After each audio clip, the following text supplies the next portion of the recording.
ఏమైతే ఆయన బుచ్చడంతా చేస్తున్నాడు అన్న.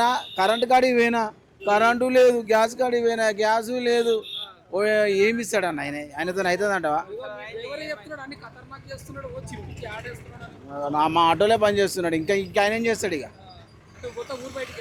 మరి అంతేనాట, అవుటర్ రింగ్ రోడ్ అట మొత్తమే టోటల్ ఆటోలు. మరి మేమేడా బతకాలే? ఎవడైనా ఉన్నోనికే చెందుతుంది అన్న, లేనోనికి ఎవరికి చెందుతుంది. పడటే లేనోనికే పడుతుంది దెబ్బ.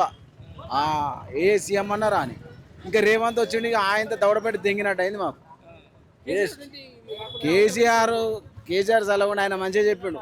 ఆటోడు 200 500 తీసుకపోతే నువ్వు పోలీసుడు పట్టుకున్నాక 200 తీసుకున్నాక వానికి ఏం మిగులుతుంది? వాడిని ఏం పట్టుకోకు. నీ ఉల్లంఘన, నీకు రూల్ పద్ధతిగా ఏమన్నా ఉల్లంఘిస్తే బండి సీజ్ చేయి, మనిషిని తీసుకపో, కానీ ఆటోలో పట్టుకోవద్దని చెప్పిండు. అంతకన్నా ఇంకేం చెప్తాడు? రేవంత్ ఏం చేసిండు? అవుటర్ రింగ్ రోడ్ అంటున్నాడు. ఎవరైనా ఎక్కించుకోవాలాడా? పబ్లిక్ని ఎక్కించుకోవాలన్నా లేకపోతే చెట్లను నింపుకొని పోవాలటన్నా? రేవంత్ రెడ్డి వస్తే నింపుకొని పోతాం. ఇక వేస్ట్ అన్న. ఏం సీఎంఓ ఏం కదా మాకేం అర్థం కాదు. వేస్ట్. ఏమైతే ఆయన బుచ్చడంతా చేస్తున్నాడు అన్న. కరెంటు కాడికి పోయినా కరెంటు లేదు, గ్యాస్ కాడికి పోయినా గ్యాసు లేదు.